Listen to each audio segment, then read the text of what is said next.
विलम्ब रूप में आज अपन टॉपिक कर रहे हैं मैट्रिक्स को अभिलम्ब रूप में सम्मानित करके जाति निकालना। ठीक है, तो इसके लिए कुछ इंपॉर्टेंट चीजें हैं। एक तो जैसे एन है ना, जो मैट्रिक्स बनेगी ना वो इस फॉर्म में बनेगी, आइडेंटिटी मैट्रिक्स के फॉर्म में बनेगी। जैसे मान लो एक तो आइडेंटिटी मैट्रिक्स होगी, एक तरफ जीरो मैट्रिक्स हो जाएगी, ये आपकी जीरो कॉलम और ये जीरो रो बन जाएगा। इस प्रकार की जो मैट्रिक्स बनेगी ना उसको अपन नॉर्मल फॉर्म में कन्वर्ट करके जाति निकालते हैं। अब यहाँ से जितने क्रम की, जितने ऑर्डर की आपको आइडेंटिटी मैट्रिक्स मिलेगी वही उसकी क्या हो जाएगी, रैंक हो जाएगी। जैसे मान लो 3 ऑर्डर की अपने को आइडेंटिटी मैट्रिक्स मिल गई तो उसकी रैंक कितनी होगी, 3 होगी। या हो सकता है कि भाई आपको जो मैट्रिक्स मिले वो ओनली आइडेंटिटी मैट्रिक्स मिले, तो ये सबसे बेस्ट रहता है तरीका। और इसमें यूज किसका करेंगे अपन, एक्लन फॉर्म का यूज करेंगे। अब एक्लन फॉर्म में क्या होता है कि इन दो को जीरो बनाते हैं, पहले पहले इन दो को जीरो बनाते हैं, किसकी हेल्प से, इसकी हेल्प से।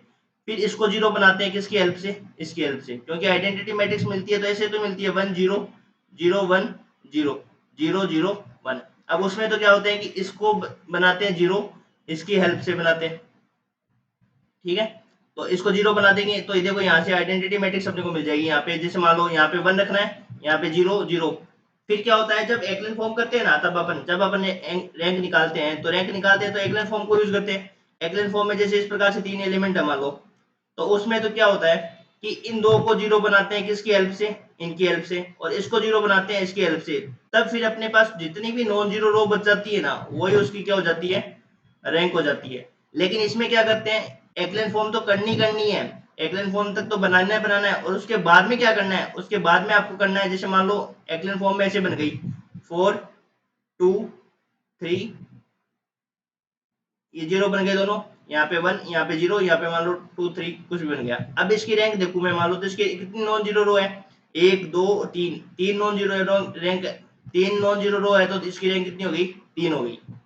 अब अपने को क्या करना है, यहाँ तक मान लो ये तो हो गई अपनी एक्लन फॉर्म हो गई। अब इसके बाद में नॉर्मल फॉर्म में कैसे कन्वर्ट करते हैं। अब यहाँ पे तो बनाना होता है, पहले तो बनाना होता है 1, फिर यहाँ पे 0, यहाँ पे 0, यहाँ पे 0 1 0, और यहाँ पे 0 0, और फिर इसको 1 बनाएंगे तो ये अपने को 3 ऑर्डर की क्या मिल जाएगी, आइडेंटिटी मैट्रिक्स मिल जाएगी। मतलब एक्लन फॉर्म के भी आगे अपन 2 स्टेप और करेंगे, तब जाके अपने को क्या मिलेगा, अभिलम्ब रूप में सम्मानित करके जाति निकाल सकते हैं। ठीक है, तो अब देखो अपन सवाल करते हैं ताकि आपको और अच्छे से क्लियर होगी। और एग्जाम में देखो यदि कोई तरीका नहीं बोले कि भाई आपको जाति निकालनी है, तब आप एक्लन फॉर्म से रैंक निकाल सकते हो। और आपको बोले कि उप सारणी तरीके से निकालो, या कोई भी तरीका आपको जो दे रखा है उस तरीके से निकालने के लिए बोले, तब आपको उस तरीके का यूज करना है। देखो सोल्व करते हैं पहले इसको थोड़ा सा। सबसे पहले क्या करेंगे, इसको मैंने मान लिया ए मैट्रिक्स। थोड़ा सा जल्दी जल्दी कर लेते हैं क्योंकि वीडियो भी फिर बड़ा बन जाएगा। 3 9 12 3 1 3 4 और 1, ये हमने लिख दिया ए मैट्रिक्स। अब पहले क्या करना होगा मेरे को, पहले इन दोनों को जीरो करना पड़ेगा, इन दोनों को क्या करना पड़ेगा, जीरो करना पड़ेगा, किसकी हेल्प से, इसकी हेल्प से। तो मैं क्या करूंगा, R2 tense to R2 minus 3R1, और साथ में R3 tense to R3 minus R1। ठीक है, तो कन्वर्ट करो।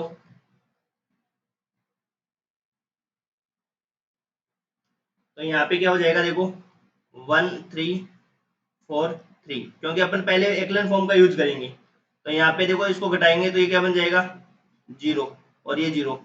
R2 में से 3R1 घटाएंगे और R3 में से R3, मतलब 3, इसको 3 से मल्टीप्लाई करके घटा देंगे तो ये हो जाएगा अपने पास क्या, ये मिल जाएगा 0, ये 0, ये माइनस का 6, और ये मिल जाएगा 0 0 और माइनस का 2। यहाँ तक समझ में आ गया। अब देखो ये अपने को 0 अपने आप ही मिल गया। ठीक है, अब अपन क्या करेंगे, अभी एक्लन फॉर्म में कन्वर्ट हुई नहीं है, अभी एक्लन फॉर्म में तो ये लगभग हो चुकी है ना। अब देखो ये 0 मिल गई, यहाँ पे 0 मिल गई, है ना। अब अपन को क्या बनाना है, आइडेंटिटी मैट्रिक्स बनानी है। तो आइडेंटिटी मैट्रिक्स किस फॉर्म में होती है, 1 0 0 0 1 0 0 0 1, ये आइडेंटिटी मैट्रिक्स बनानी है। तो देखो यहाँ पे तो 1 है, कोई दिक्कत नहीं है, यहाँ पे 0 और यहाँ पे 0 होना चाहिए। ठीक है, लेकिन इससे पहले यहाँ पे भी क्या होना चाहिए, 1 होना चाहिए। तो मैं यहाँ पे 1 बनाने के लिए मैं क्या करूंगा, इस रो, इस कॉलम को इस कॉलम से चेंज कर दूंगा, C2 को C4 से चेंज कर दूंगा। अप्लाई, C2 और C4 को आपस में क्या कर देंगे, कन्वर्ट कर देंगे। ठीक है, कर दो, क्योंकि अपने को यहाँ पे 1 लाना है ना, इस वजह से। तो ये हो जाएगा अपने पास 3 और -6 और ये माइनस का 4 0 0 और ये 3 0 0। ठीक है, यहाँ तक समझ में आ गया। अब देखो अपने को क्या करना है, देखो यहाँ पे 1 0 0 बन गई, यहाँ पे 0 1 बनाना है यहाँ पे पहले। तो 1 बनाने के लिए मैं क्या करूंगा, इस रो को -6 से भाग दे दूंगा और इसको मैं क्या करूंगा, -2 से भाग दे दूंगा। R2 को मैं क्या करूंगा, -6 से, और R3 को क्या करूंगा, -2 से भाग दे दूंगा। क्यों दे रहा हूं भाग, ताकि कैलकुलेशन है वो सिंपल हो जाए अपने पास।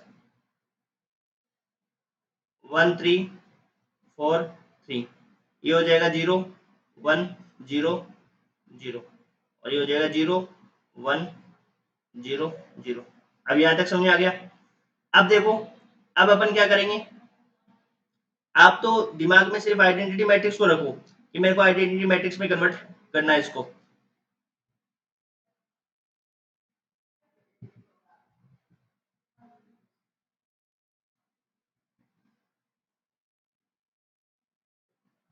ठीक है, तो देखो अब अपन क्या करेंगे, आइडेंटिटी मैट्रिक्स को माइंड में रखो। यहाँ पे मेरे को 1 चाहिए, कोई दिक्कत नहीं है, लेकिन यहाँ पे मेरे को क्या चाहिए, 0 चाहिए। तो 0 बनाने के लिए क्या करूंगा, R3 में से क्या करूंगा, R2 को घटा दूंगा। बस माइंड में आइडेंटिटी मैट्रिक्स रखो और उसको ही चेंज करना है। एकलन पहले एकलन फॉर्म में कन्वर्ट करना है और फिर अपने को क्या करना है, आइडेंटिटी मैट्रिक्स में इसको कन्वर्ट करना है। 0 0 0 और 0।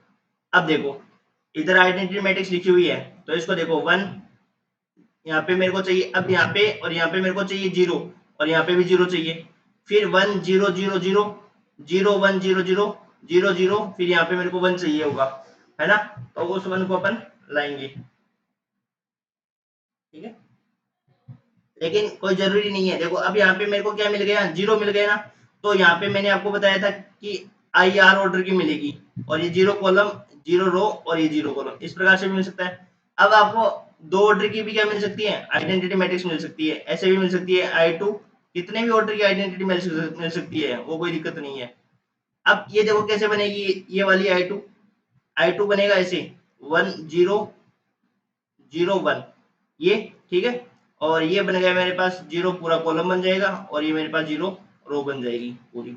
इस प्रकार से ये मैट्रिक्स मिल सकती है। क्यों, क्योंकि यहाँ पे 1 है नहीं, तो ये आपको 2 ऑर्डर की क्या मिलेगी, आइडेंटिटी मैट्रिक्स मिलेगी। तो देखो अब क्या करेंगे, अब इनको 0 बना लो बस, इन तीनों को 3 4 3 को है ना 0 बना लो बस, और काम आपका हो गया। क्या करेंगे, C2 में से 3 C1 और C4 में से C4 माइनस 3 C1 और C2 C3 है ना यहाँ पे,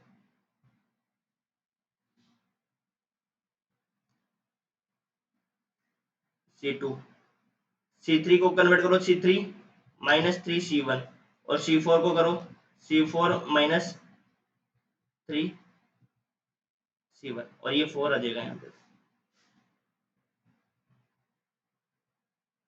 4।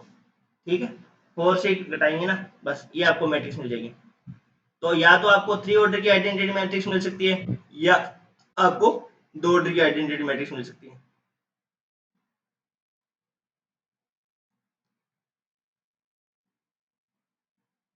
देखो इसको जब करूंगा तो मैं सोल्व करूंगा, तो ये हो जाएगा अपने पास इस प्रकार से 0 1 0 0 0, ये अपने को मिल गए लास्ट में। ठीक है, अब इस मैट्रिक्स को मैं क्या लिख सकता हूँ, देखो इस मैट्रिक्स को लिख सकता हूँ, ये क्या बनी मेरे पास, 2 ऑर्डर की आइडेंटिटी मैट्रिक्स। तो ये तो मिला मेरे को I2। ठीक है, एक कॉलम, ये कॉलम 0, ठीक है, ये पूरा मिल गया। एक कॉलम और भी 0 मिला है मेरे को, तो ये 0, और एक मेरे को रो मिली पूरी 0, तो ये 0। इस प्रकार से इसको लिखा जाएगा। ये अपने पास बन गया फॉर्मेट। और इसकी रैंक कितनी हो गई, कितनी नॉन जीरो रैंक, कितनी नॉन जीरो रो है, 2 नॉन जीरो रो है, क्योंकि 2 में क्या है, नॉन जीरो एलिमेंट है, इस वजह से। ठीक है, एक क्वेश्चन और कर लेते हैं, आपको नहीं समझ में आया।